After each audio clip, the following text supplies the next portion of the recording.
Hello students, how are you. आप लोग अच्छे ही होंगे और पढ़ाई भी मज़े मज़े में अच्छी हो रही होगी। चलिए, आज हमारा डिसोल्यूशन ऑफ पार्टनरशिप फर्म का कौन सा दिन है? डे 5 है हमारा, डे 5। और आज हम जो टॉपिक कवर करेंगे, अपना पॉइंट जो कवर करेंगे वो करेंगे वर्कमैन कंपनसेशन फंड को लेके। वर्कमैन WCF जो मैंने लिखा है, वर्कमैन कंपनसेशन फंड को लेके करेंगे। ठीक है, एक बार इसका मीनिंग बता देता हूँ। वर्कमैन कंपनसेशन फंड का मतलब होता है हमने प्रॉफिट में से कुछ पैसा सेव करा हुआ है कि इन केस अगर हमारे वर्कर्स के साथ कुछ मिस हैपनिंग हो जाती है, कुछ एक्सीडेंट वगैरह हो जाता है, तो हम उन्हें इस फंड में से पैसा पे कर देंगे। और मान लीजिए कुछ ऐसा नहीं होता है, तो जो पैसा बच गया क्योंकि वो प्रॉफिट में से बनाया गया था, तो फिर क्या करते हैं, पार्टनर्स उसको आपस में अपने ओल्ड रेशो में डिस्ट्रीब्यूट कर लेते हैं। तो खैर, आज का हमारा टॉपिक है डिसोल्यूशन ऑफ पार्टनरशिप फर्म में WCF को कैसे डील किया जाता है। ठीक है, एक इंपॉर्टेंट और एक छोटा सा टॉपिक है, तो स्टार्ट करते हैं। अब देखिए, मैंने यहां पर एक एग्जांपल ड्राफ्ट किया है, balance sheet extract only. Extract only का मतलब आप समझ गए थे लास्ट क्लास में। केवल जिस पॉइंट पे हम डिस्कशन करने वाले हैं बैलेंस शीट में, केवल उस चीज को लिखा गया है, पूरी बैलेंस शीट नहीं बनाई गई है। तो लाइबिलिटी साइड में WCF workman compensation fund given है 10,000 का, और यहां पर हमने 3 केसेस ड्राफ्ट कर रखे हैं। ठीक है, ज्यादा से ज्यादा यहां 3 केसेस हो सकते हैं। तो देखते हैं, पहला केस है कि लाइबिलिटी WCF की जो डिसाइड की गई 7,000, मतलब किसी वर्कर के चोट वगैरह लग गई और उसको हमारे को 7,000 पे करने पड़ रहे हैं। केस 2 में लाइबिलिटी डिसाइड हुई इस बार 15,000, मतलब किसी वर्कर के चोट लग गई और उसको हमारे को ज़्यादा पे करने पड़ गए। हो सकता है बिल्कुल ऐसा, भाई जितना फंड बना रखा है जरूरी थोड़ी ना है उतने ही पैसे पे किए जाएं। कभी कभार चोट वगैरह ज़्यादा लग सकती है, एक्सीडेंट थोड़ा सीरियस हो सकता है, तो आपको ज़्यादा भी पे करना पड़ सकता है। तो ये हमारा सेकंड केस आ गया। और तीसरा केस कि जितने का फंड बना रखा था उतने की ही लाइबिलिटी निकल के आ रही है। तो चलिए बारी बारी से करना स्टार्ट करते हैं, वन बाय वन।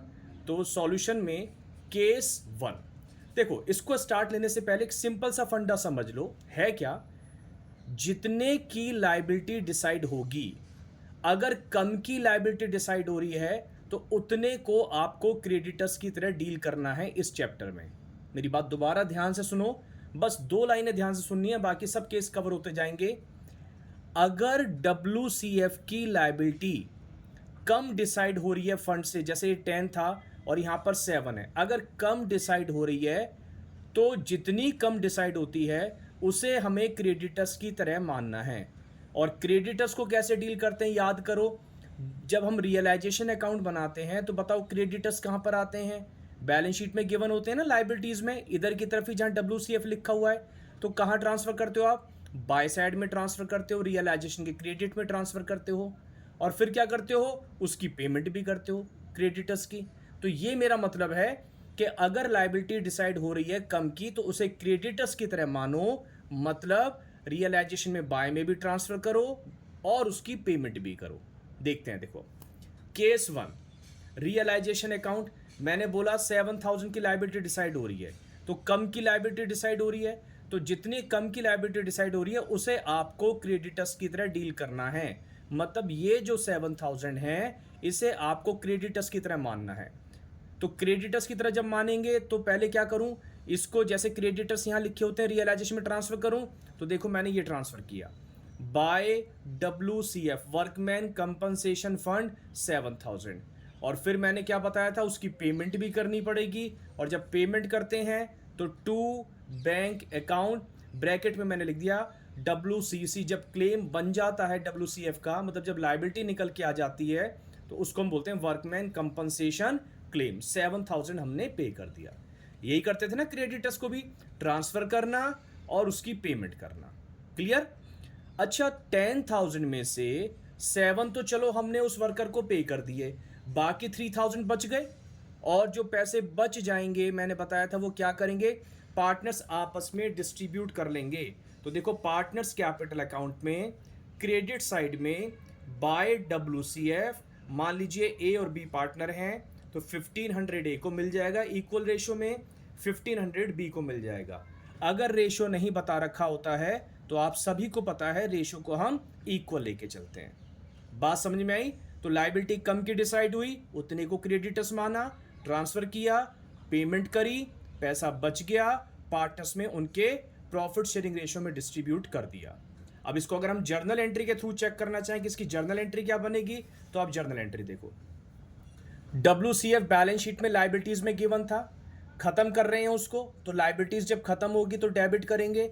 क्यों? क्योंकि लायबिलिटीज का क्रेडिट बैलेंस होता है, ये मैंने अपनी कई वीडियोस में कवर करा है, बातें बोलता रहता हूं। तो WCF लायबिलिटी है, क्रेडिट बैलेंस है, जब खत्म करेंगे तो डेबिट करेंगे 10,000 से।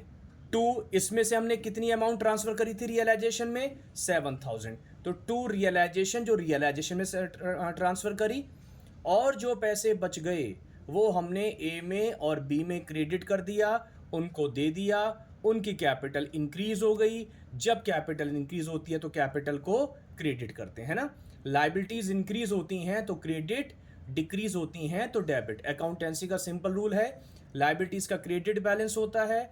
कोई भी चीज अगर लायबिलिटी के नाम की इंक्रीज हो रही होगी तो आप क्रेडिट करोगे, तो कैपिटल भी लायबिलिटी है। जब प्रॉफिट दोगे, WCF बांटोगे, कैपिटल इंक्रीज तो क्रेडिट, और अगर ये डिक्रीज हो रही होती हैं तो हम डेबिट भी करते हैं। तो ये तो हो गया WCF को ट्रांसफर करने का। और जो हमने अब पेमेंट करी थी, हमने 7,000 की पेमेंट भी करी थी ना, और जब पेमेंट करते हैं तो इस चैप्टर में क्या है, लायबिलिटी का सेटलमेंट हम लोग नुकसान मानते हैं, पीछे वीडियोज में कवर हो रखी हैं वाली बातें। तो रियलाइजेशन अकाउंट डेबिट, नुकसान को डेबिट करते हैं, पैसे चले गए, बैंक रिड्यूस हो गया, जब बैंक रिड्यूस होता है तो बैंक को क्रेडिट किया जाता है। नरेशन की बात करें तो ऊपर वाले जर्नल के वो एंट्री की नरेशन बन जाएगी, बीइंग WCF ट्रांसफर्ड और being liability for WCF paid. ठीक है। केस 2 की बात करते हैं। केस 2 क्या था हमारा, एक बार जरा देख लें। केस 2 क्या था हमारा, इसमें यह लिखा हुआ था कि जो लायबिलिटी डिसाइड की गई है वो 15,000 की गई है, ज्यादा की करी गई है। पहले वाले में क्या था, कम की करी गई थी, तो जितनी कम की करी गई थी उसे हमने क्रेडिटर्स की तरह माना था, बच गया था तो पार्टनर्स में बांट दिया था। इस बार लायबिलिटी ज्यादा की डिसाइड हो रही है। अब इसमें यह ध्यान रखना है, लायबिलिटी अगर ज्यादा की डिसाइड होती है फंड से तो पूरे को क्रेडिटर्स मान लेना, सभी को क्रेडिटर्स की तरह डील करना है, बस पूरे फंड को। तो बस 2 ही बातें आ सकती हैं, लायबिलिटी कम की है तो कम वाले को क्रेडिटर्स मान लो, और लायबिलिटी अगर ज्यादा की डिसाइड हो रही है तो पूरे को क्रेडिटर्स की तरह डील कर लो। तो देखो 15,000 की लायबिलिटी थी तो हमने पूरे को क्रेडिटर्स माना, तो बाय WCF। अब बैलेंस शीट में WCF था कितना, जब पूरे को मानूंगा तो पूरा तो 10,000 ही लिखा था ना, फंड तो 10,000 का ही बना रखा था। तो बैलेंस शीट से जब ट्रांसफर किया तो पूरा का पूरा फंड ट्रांसफर कर दिया। अब इसकी पेमेंट कर रहे हैं, पेमेंट करने की एंट्री हमें पता ही है, वो 2 में ही आएगी, 2 बैंक WCC। पेमेंट जितनी कह रहा है 15,000 की पेमेंट कह रहा है तो 15,000 हमने पे कर दिया है। अरे भाई, जब क्रेडिटर्स कभी कभार होते थे, मान लो आपने क्रेडिटर्स ट्रांसफर करे 10,000, थोड़ी देर के लिए इसको क्रेडिटर्स पढ़ के देखो, आपने क्रेडिटर्स ट्रांसफर करे 10,000 और नीचे लिखा हुआ है कि क्रेडिटर्स की पेमेंट हो गई है 12,000 की, मतलब ज़्यादा पे कर रहे हैं, कुछ अनरिकॉर्डेड क्रेडिटर्स भी निकल के आ गए या उनका हम इंटरेस्ट वगैरह पे कर रहे हैं, तो जितनी पेमेंट करते थे उसे यहाँ लिख दिया करते थे।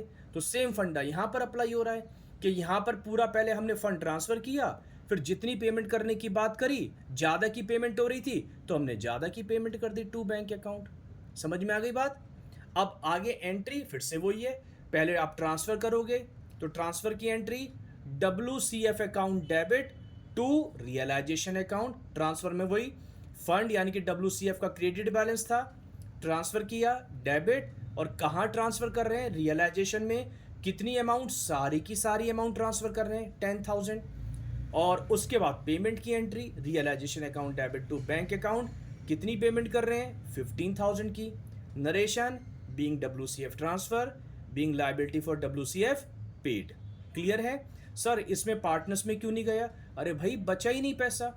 हमने फंड कितने का बना रखा था, 10,000 का, पेमेंट कितने की हो रही है, ज़्यादा की हो रही है कि नहीं, तो पैसा बचा ही कहाँ। पार्टनर्स में तभी जा सकता है जब पैसा बचेगा। जैसे पिछले वाले केस में 7,000 हमने पे करे थे तो 3,000 हमारे पास बच गए थे, वो 3,000 आपने देखो हमने डिस्ट्रीब्यूट कर दिया था, राइट। अब केस एक बार थर्ड और देख लेते हैं। अब थर्ड वैसे समझ में आ जाएगा, कोई ऐसी दिक्कत है नहीं अगर ये 2 केस क्लियर होते हैं, ये 2 केस अपने आप में कंप्लीट हैं। केस 3 में लायबिलिटी डिसाइडेड हो रही है 10,000 की, जितने का फंड उतने की लायबिलिटी। अब बताओ जल्दी से कितने को क्रेडिटर्स मानेंगे, कम की लायबिलिटी डिसाइड हो रही है या उतने की या ज़्यादा की? तो यहाँ पर जितने की लायबिलिटी डिसाइड हो रही है तो 10 की लायबिलिटी डिसाइड हो रही है, तो 10 को क्रेडिटर्स की तरह मान लेंगे हैं, यानी कि सारे के सारे को इसके बराबर ही हो रहा है, तो पूरे के पूरे को हम क्रेडिटर्स की तरह डील करेंगे। तो जब पूरे को क्रेडिटर्स की तरह डील करेंगे तो क्या एंट्री बनाएंगे भाई, बताओ जल्दी से। अब केस 3 में रियलाइजेशन में by WCF transfer to bank with 10,000 की payment, journal entry WCF account debit to realisation account 10,000 से, transfer entry being WCF transferred, और फिर payment realisation to bank 10,000 being liability paid. Partners में जाएगा नहीं, क्यों नहीं जाएगा? क्योंकि कुछ पैसा बचा नहीं। तो अपनी बात को एक बार मैं कंसाइज वे में बोलूं तो कुल मिला के बात ये निकल के आ रही है कि अगर लायबिलिटी कम की डिसाइड होती है तो कम वाली अमाउंट को आपको क्या करना है, क्रेडिटर्स की तरह डील करना है। बार बार मैं बोल रहा हूँ क्रेडिटर्स की तरह डील करना है, इसका समझ में आ रहा है? मतलब ट्रांसफ़र भी करो बाय में और पेमेंट भी करो टू में। और अगर लायबिलिटी ज़्यादा की निकल के आती है, उतने की ही निकल के आती है जितने का फंड है, तो उस पूरे को आपको क्रेडिटर्स की तरह डील करना है। मतलब पूरा फंड बाय में ट्रांसफ़र करोगे और पेमेंट जितनी हो रही होगी या तो उतनी हो रही होगी या उससे ज़्यादा हो रही होगी, जैसे केस 2 और केस 3। तो आई होप आपको आज की वीडियो भी समझ में आ गई होगी। ठीक है, अगली क्लास में मिलते हैं अपने अगले दिन के साथ, डे 6 के साथ स्टार्ट करेंगे। तब तक के लिए थैंक यू।